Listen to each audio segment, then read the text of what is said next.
Good morning students. हम लोग रसायन विज्ञान में तीसरा चैप्टर अम्ल क्षार एवं लवण एसिड बेस एंड साल्ट्स में कुछ लवण के निर्माण की विधियां पढ़ रहे थे, कुछ यौगिकों के निर्माण की विधियां पढ़ रहे थे, जिसमें कल हम लोगों ने ब्लीचिंग पाउडर के निर्माण की विधियां पढ़ी थी, जिनका निर्माण हेजनक्लेवर विधि और बैचमैन विधि द्वारा होता है। आज अगला टॉपिक है ब्लीचिंग पाउडर के भौतिक गुण।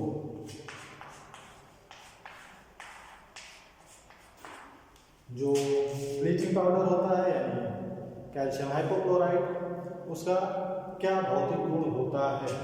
सबसे पहला, ये हल्के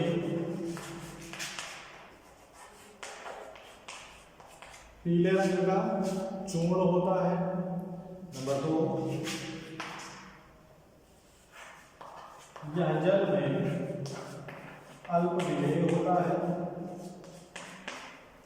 यानी इसे जल में जब घोला जाता है तो ये कम मात्रा में घुलता है, और जब ये इसे जल में घोलते हैं तो जल में घोलने पर इसका जो विलयन प्राप्त होता है वो विलयन दूधिया होता है, यानी एकदम दूध के रंग की तरह, यानी सफेद विलयन प्राप्त होता है।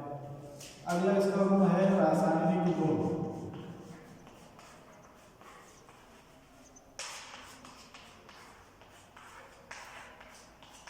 रासायनिक गुण में सबसे पहला रासायनिक गुण है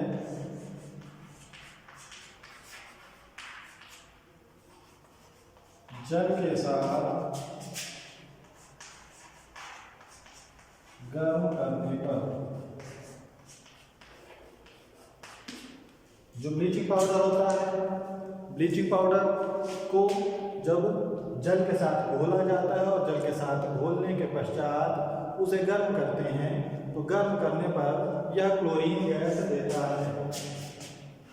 कैल्शियम हाइपोक्लोराइड या ब्लीचिंग पाउडर जब इसका जलीय विलयन बनाते हैं और जलीय विलयन बनाने के पश्चात इसे गर्म करते हैं, तो गर्म करने पर ये कैल्शियम हाइड्रोक्साइड और क्लोरीन गैस देता है।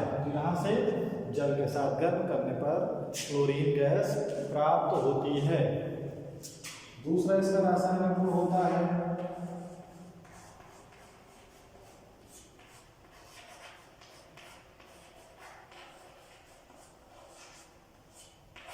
ऊष्मा का प्रभाव, यानी जब ब्लीचिंग पाउडर पर ऊष्मा का प्रभाव डाला जाता है। ऊष्मा का प्रभाव डालने का मतलब है जब ब्लीचिंग पाउडर को गर्म करते हैं, तो ब्लीचिंग पाउडर को गर्म करने पर ये कैल्शियम क्लोराइड और ऑक्सीजन गैस में अपघटित हो जाता है।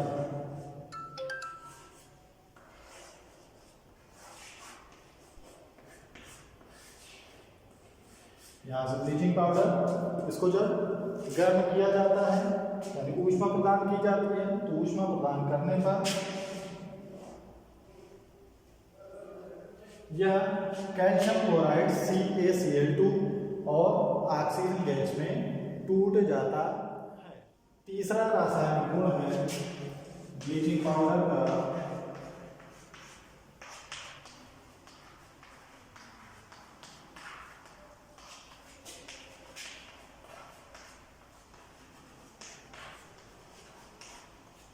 ब्लीचिंग पाउडर की तन अम्लों के साथ क्रिया। ब्लीचिंग पाउडर को जब तन अम्लों के साथ उस अम्ल की अधिकता के साथ गर्म करते हैं, तो तन अम्ल की अधिकता में ब्लीचिंग पाउडर को गर्म करने पर क्लोरीन गैस प्राप्त होती है।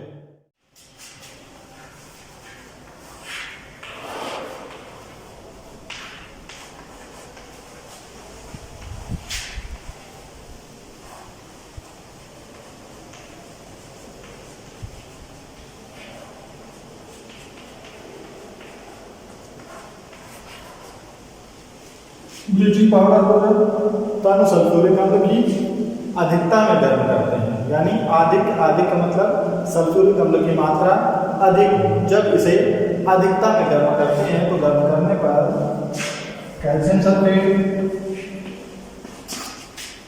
जल और इसके साथ साथ क्लोरीन गैस प्राप्त होती है। ये क्रिया उस समय होती है जब ब्लीचिंग पाउडर के साथ तन अम्लों की अधिकता, अगर अम्लों की कमी होती है तब ब्लीचिंग पाउडर उस अम्ल के साथ क्रिया करके दूसरा यौगिक हाइपोक्लोरस अम्ल बनाता है और ये हाइपोक्लोरस अम्ल अब घटित होकर नवजात ऑक्सीजन का निर्माण करता है और यही नवजात ऑक्सीजन रंगीन पदार्थों को या रंगीन कपड़ों को रंगहीन कर देता है। इसी प्रकार जैसे मान लीजिए ब्लीचिंग पाउडर की जब मान लीजिए हाइड्रोक्लोरिक अम्ल के साथ क्रिया हो रही है और यहाँ पर ये तन हाइड्रोक्लोरिक अम्ल इसे कम मात्रा में लिया जाए। यहाँ पर जो अम्ल लिया गया था सल्फ्यूरिक अम्ल ये अधिक मात्रा में था, आधिक्य में था, लेकिन जब तन अम्लों की अल्प मात्रा से ब्लीचिंग पाउडर की क्रिया कराते हैं तो ब्लीचिंग पाउडर की क्रिया के फलस्वरूप यहाँ से कैल्शियम क्लोराइड और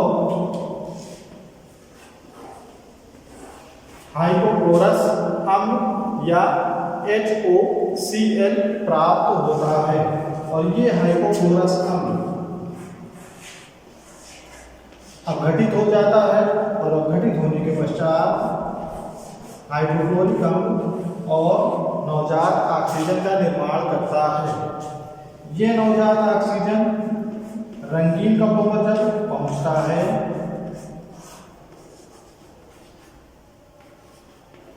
या पदार्थ भी हो सकता है तो उसे रंगहीन कर देता है।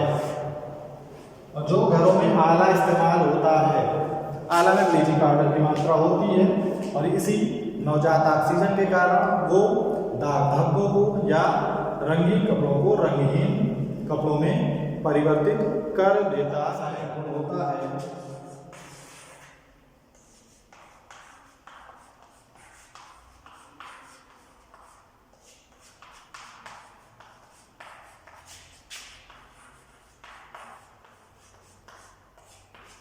एसीटोन से क्रिया, ब्लीचिंग पाउडर की जब एसीटोन से क्रिया होती है तो ब्लीचिंग पाउडर एसीटोन से क्रिया करने के पश्चात क्लोरोफॉर्म का निर्माण करता है। यहाँ पर ब्लीचिंग पाउडर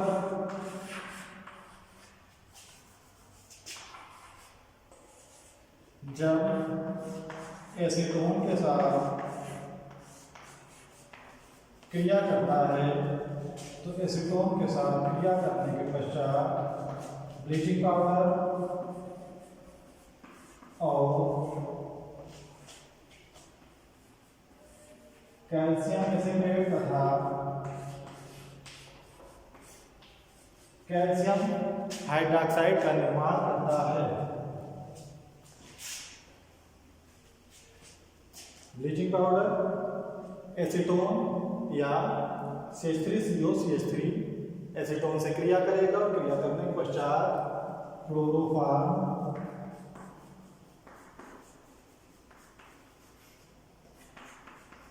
बनाता है। उसके साथ साथ कैल्शियम एसिटेट और कैल्शियम हाइड्रॉक्साइड का निर्माण होता है। ये क्लोरोफॉर्म निश्चेतक का काम करता है, यानी इसकी गंध अगर किसी को सूंघा दी जाए तो वो उसको सूंघने के पश्चात मूर्छावस्था या मूर्छित हो जाता है या बेहोश हो जाता है। अगला है इसका ब्लीचिंग पाउडर का उपयोग क्या होता है। ब्लीचिंग पाउडर का जो उपयोग होता है, सबसे पहले वस्त्रों या सूत इन सभी पदार्थों को विरंजक के रूप में प्रयोग किया जाता है। विरंजक का मतलब रंग को गायब करने या रंग को उड़ाने के रूप में प्रयुक्त होता है। दूसरा काम होता है विरंजक चूर्ण या ब्लीचिंग पाउडर का ऊनी वस्त्रों को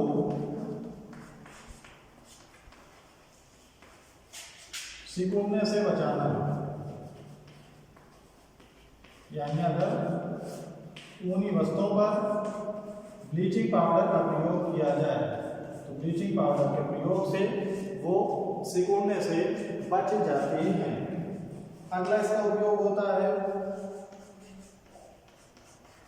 चीनी या जो शक्कर होती है उसको शुद्ध करने में। अगला नंबर पेयजल को शुद्ध करने में।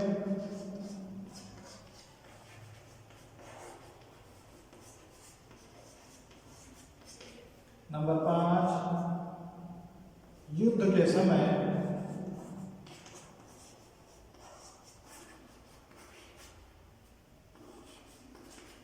वायुमंडल से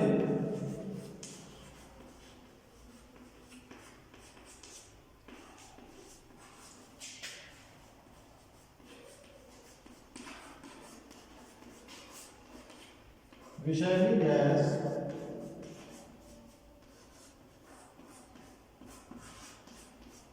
हटाने में। जब युद्ध होता है तो युद्ध के समय अनेक प्रकार के बारूद या बम या जितने भी प्रकार के विस्फोटक होते हैं उनसे विशेष प्रकार की विषैली गैसें निकलती हैं। उन विषैली गैसों को वातावरण में शुद्ध करने में इसका उपयोग किया जाता है।